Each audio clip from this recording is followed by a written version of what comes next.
Have you ever spent hours and hours sewing something only to finish and look at it and think, I actually don't love this? Don't worry, me too. And it's not because you're not skilled enough, the sewing is good. It's that most garments don't fail at the sewing machine, they fail before you even cut out your fabric. And it's because the real secret isn't that we just sew and we follow this, right? The real secret is in the planning. And when you start planning your sewing projects like a designer, everything starts to change. You're not just following instructions anymore, you're actually creating garments that you love and that you actually want to wear. And that is what I'm going to talk about in this video, because you should also be sewing garments that you love and actually want to wear. Hello and welcome everyone. Welcome back. If it is your brand new first time here, extra welcome. My name is Evelyn Wood, and here on this channel we talk everything sewing, garments, and really sewing garments that you love, because what's the point of all the effort if you don't love it and want to wear it? And as we just talked about, so many times we make something so much effort, right? There is so much effort in making it, and we make it up and then you just get that meh. I mean, it's okay. And we all know it ends up sitting in the back of the closet and never gets worn. Unfortunately, this is more common than it should be because most of us sewers starting out don't realize that there is a whole step we're missing. And that step is planning. I mean, it's not written anywhere. It doesn't say in here, it doesn't say there. All the YouTube videos, the algorithm doesn't like it on YouTube. It's not going to show you all those pieces of the puzzle that make up a really, really great garment. I wager about 80% of our sewing struggles can be addressed and probably eliminated if in the planning stage. And so if we do all this planning, it makes the sewing part oh so much better, right? The rest of it is easy when you front load that effort and that work. These sewing struggles are like, it doesn't fit you right. It's always the wrong size. It just needs tweaking after tweaking, right?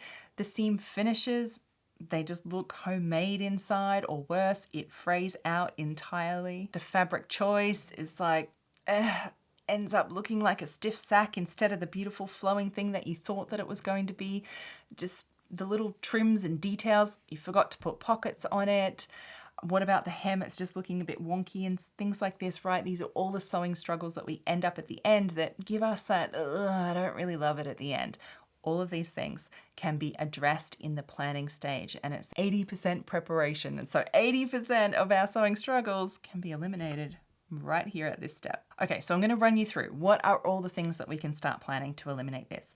I'm going to use some examples here for you that I went through with my Vintage Sewing School members. That's my online sewing school that we went through in a workshop earlier in the year about not just sewing a robe, but designing and planning their own unique robe. So I'm going to give you some examples because they all come from the one same pattern.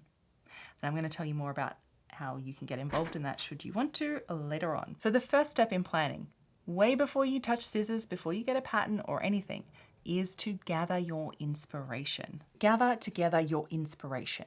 So be it whole garments that you like, what colors do you like really drawn to, what sort of flowy or structured fabrics, what's the fabric that you're really drawn to, the different styles. And don't think the whole garment, design details. Maybe you like that type of sleeve, or you're really drawn to these types of pockets, or what is it? I mean, you know, if you're going to be making a dress, a skirt, a robe, or whatever it is, right? What's your inspiration from that? Don't think about patterns yet. That is absolutely not yet. Just gather your inspiration, and you can do it digitally. You can cut out magazine things and start from there, but gather your inspiration on all the little bits that you love. Because remember, we are designing garments here, so start with inspiration. Then we will put this inspiration into making a mood board. And so you're thinking, what's a mood board? It's a really, really simple idea. It's just a collection of all of your inspiration.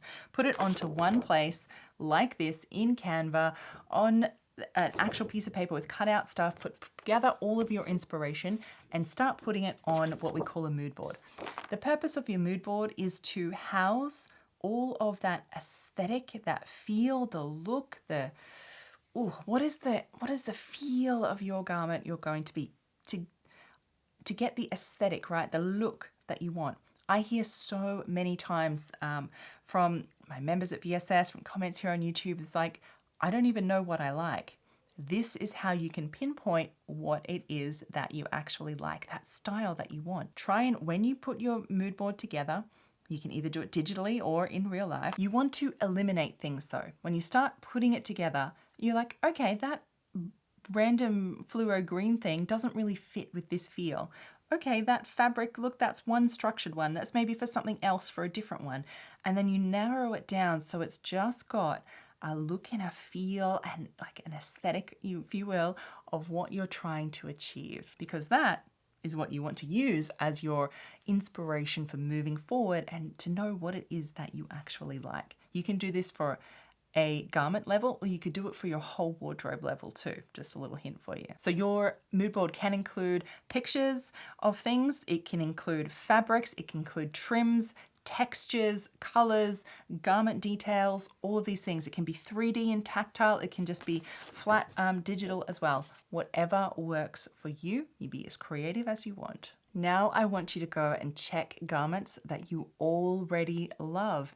This is like a secret, a shortcut to sewing things that you love is to pick styles and things that you know you already love. For example, when you use a garment that you know fits you well already, you can work out how much ease you like on that particular style garment, right?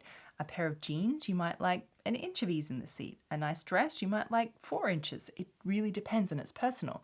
So using a garment you already love to figure that out is really, really helpful. If you don't know what I mean by that, don't worry. I have actually more videos next week coming up, or next video, and I've made many, many before on it. It's a bit out of the scope of this video, but it's a whole other thing to look for. I've got links down below for you on all those, don't worry. It will also reveal to you where you like seam placements, right? Maybe where your dart positions you like them to be. It will show you exactly the hem length that you like. Where is that perfect sleeve spot that you want it to hit on your body, right? So really studying the garments that you already love, why do you like them? And write all that out, make notes, and really study that because it will help you sew garments that you really love. And now we can look at choosing our fabric, but you really want to choose it with intention. Because now you've gathered a little bit of inspiration and mood, you can start looking at fabrics. And well, I mean, let's not get too carried away because it's very easy to hear. I have more than once been distracted by a pretty print online or even in store, and you think that is gorgeous, with little thought as to it being appropriate for the garment that you're going to make. So really put a lot of thought in here. And I know what you're saying because I used to as well. And that it's like, I never know what fabric to choose, right? It's so hard. And yes, it is. I totally understand and I totally get it. Learning about fabrics does take a while, I absolutely admit, but any effort you put into trying to learn the different drapes, the different feels, the textures, what GSM means, how, like what it weighs, all this sort of thing will enhance every project you do from here on out. It is not wasted time. So definitely spend some time to learn about fabrics and these types of things. I did recently make a video on GSM, which is like the key to buying fabrics online. So you definitely want to check that one out if you haven't already. Okay, so to jump into a little bit of my inspiration and mood boards here. When picking the smoking jacket that I was looking at, you could see my mood was this like satin and piping and shiny things, right? So I went and selected my fabric appropriately. I went through many options looking at different weights because I could have a light shiny or a heavy shiny. I knew that I wanted like a little bit more weight and structure, sort of like this. I didn't want it to be super flowy and light. I wanted some heaviness to it. So I looked for something that did. I paid real particular attention to the trim that I used. I tried many, tested them with the fabric to make sure I got the right one that really suited. I spent time picking my fabrics with intention that made all the difference to that little shiny robe back there. With the one I'm wearing, this one, when I was picking my fabrics, I had the tough choice. My VSS members will remember this one, between these two fabrics. They were so beautiful. Again, getting carried away with the beautiful prints, guilty. So they're very similar, but you know, it's hard to show on screen, of course. This one here is a little bit lighter. This is a crepe and it's quite heavy. You know, it's got that real drop and that real bounce to it, a real heavy drape. And when I started picking some trims, I put laces with them to see, and I thought about them flowing. I pulled the fabric out and really just draped it on me. I really knew that this red one was what I wanted because I wanted that heaviness to it, that drape. It suited the lace better. And so spending time picking that right fabric made all the difference, because I can tell you already, we're not there yet, but I love this dress. Next up, I think selecting some of your construction details is the best start. Before you've even sketched it out yet, select what construction details it is that you want. Because, for example, what seam finishes do you want to do on your garment? Do you want to have a beautiful Hong Kong binding because you've got a more structured, thicker fabric? Maybe that binding on the inside is what you want to do. Which kind of zip do you want to put in? An invisible, a lapped? Although your pattern says to use this big shaped facing, maybe you want to do a bias facing instead. And so planning these out and writing them down next to on your mood board there, because this is where you start. So even if you don't know how to make pattern adjustments or anything like that, right, as a beginner, you can still choose what sewing construction techniques, a lap zip, invisible, what seam finishes. You can choose all of these things and it makes such a huge difference to the end garment, like so much you won't believe. And it's so easy to get started doing. I mean, here, do you want to add pockets, for example, right? So list out all of the construction details you kind of want to include on your end garment. And because now we are ready to start planning it out. And planning it out means, one, sketching out your design. So put all those design elements that you just wrote down, look at your mood board and like combine them together and start drawing them out. For example, I played around with a few different versions of the dress that I'm wearing. I didn't know if I wanted my belt to come all the way across the front or be hidden and come underneath. Having a contrast hem versus the same, the different size pockets, things like this. You can play around with it and sort of see what you think will work, and it gets your brain really thinking creatively, because you have to decide what kind of pocket you want, what kind of trim you're going to do, visible top stitching, not visible top stitching, hand finishes, how big's your hem going to be? All these things need to be planned. And so do your sketch. We start listing out the pattern alterations that you might want to do as well that contribute to that design. And just before we go further, this dress, that robe were all made from the same robe pattern. This is where I customized it and created them to create completely different garments. When you plan, you can learn to do this too. So, pattern alterations included making it longer to mid-calf length. I needed to add piping, right? And I needed to make my neckband length to adjust for the longer length pattern, and the sleeve needed, the bands around there needed to be redone for the new length of the sleeve. So it's thinking about everything that you need to maybe do. And don't worry, if you're a beginner, you just don't do any pattern alterations, right? You just skip that and make it as is, but you can still choose your seam finishes, how hem length you want, all of these things. And the more advanced, you start customizing the pattern with different alterations and customizations to the pattern to create new styles. This is how you get the most amount of sewing or results from your effort put in, because you can use the one pattern to create different things when you start customizing it, but that's a conversation for another day. Also, you start mapping out and list out the sewing steps in order, your construction in order. I cannot tell you how helpful this is. When I was in fashion college, this is the first thing we had to do, was literally list out every single step, just like you see in these sewing instructions, right? They have the sewing instructions step by step by step, and you need to do things in order. So make your pattern adjustments in order that you need to do.